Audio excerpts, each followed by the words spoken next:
10 तक गिनूंगा। राम लिखते ही, पढ़ते ही, सुनते ही, देखते ही या दिखते ही मन में जो पहला विचार आता है उसे बांध कर रखिए, पूछूंगा।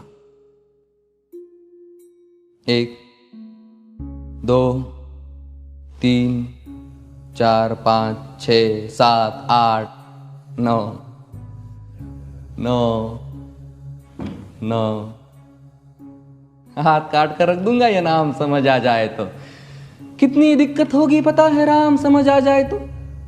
भाई राम राम तो कह लोगे पर राम सा दुख भी सहना होगा। पहली चुनौती ये होगी कि मर्यादा में रहना होगा। और मर्यादा में रहना मतलब कुछ खास नहीं कर जाना है, बस त्याग को गले लगाना है और अहंकार जलाना है। अब अपने राम लला के खातिर इतना ना कर पाओगे और शबरी का जूठा खाओगे तो पुरुषोत्तम कहलाओगे। काम क्रोध के भीतर रहकर तुमको शीतल बनना होगा। बुद्ध भी जिसकी इच्छाओं में बैठे वैसा पीपल बनना होगा ये सब कुछ, और वो भी शून्य में रहकर प्यारे। तभी तुमको पता चलेगा कि कितने अद्भुत राम हमारे। सोच रहे हो कौन हूं मैं? चलो बता ही देता हूं। तुमने ही तो नाम दिया था मैं पागल कहलाता हूं। नया नया हूं यहाँ पे तो ना पहले किसी को देखा है। वैसे तो हूं त्रेता से, मुझे कृष्ण किसी ने कलयुग भेजा है। भाई बात वहां तक फैल गई है कि यहाँ कुछ तो मंगल होने को है कि भरत से भारत हुए राज में सुना है राम जी आने को है।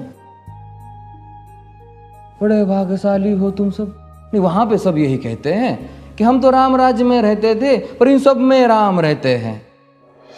यानी तुम सब में राम का अंश छुपा है। नहीं मतलब वो तुम में आते हैं रहने।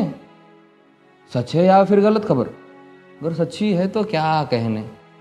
तो सबको राम पता ही होगा, घर के बड़ों ने बताया होगा। तो बताओ फिर कि क्या है राम। बताओ फिर कि क्या है राम। बताओ। अरे पता है तुमको क्या है राम? या बस हाथ धनुष तरकश में बांध, या वन में जिन्होंने किया गुजारा, या फिर कैसे रावण मारा लक्ष्मण जिनको कहते भैया, जिनकी पत्नी सीता मैया। फिर ये तो हो गई वही कहानी, एक था राजा एक थी रानी। क्या सच में तुमको राम पता है या वो भी आकर हम बताए? बड़े दिनों से हूं यहां पर, सब कुछ देख रहा हूं कब से। प्रभु से मिलने आया था मैं, उन्हें छोड़कर मिला हूं सबसे। एक बात कहूं अगर बुरा ना मानो, नहीं तुम तुरंत ही क्रोधित हो जाते हो। पूरी बात तो सुनते भी नहीं, सीधे घर पर आ जाते हो।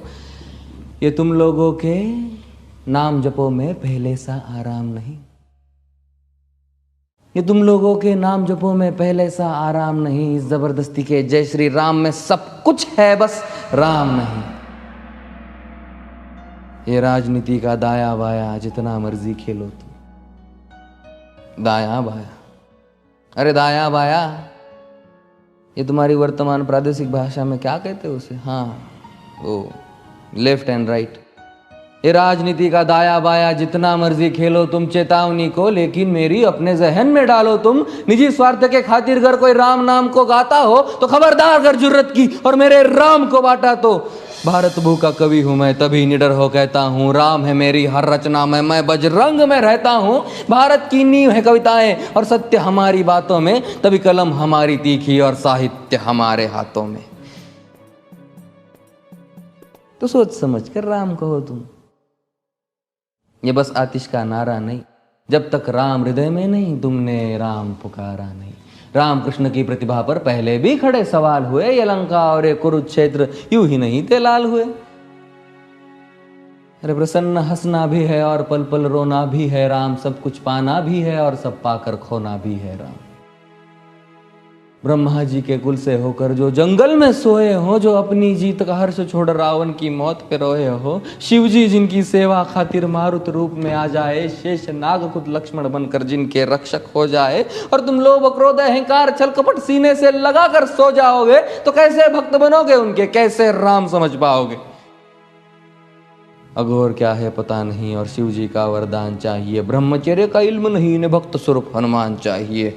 भगवा क्या है पता, लहराना सबको होता है पर भगवा क्या है वो जाने जो भगवा ओढ़ के सोता है। राम से मिलना, राम से मिलना, राम से मिलना है ना तुमको। निश्चित मंदिर जाना होगा पर उससे पहले भीतर जा संग अपने राम को लाना होगा। जय सिया राम। और हाँ, अवधपुरी का उत्सव है, कोई कसर नहीं, सब खूब मनाना। मेरे प्रभु है आने वाले, रथ को उनके खूब सजाना। वो द्वापर में कोई राह तक है, मुझे उनको लेने जाना है। चलिए तो फिर मिलते हैं, हमें भी अयोध्या आना है। जय सिया राम। फिर से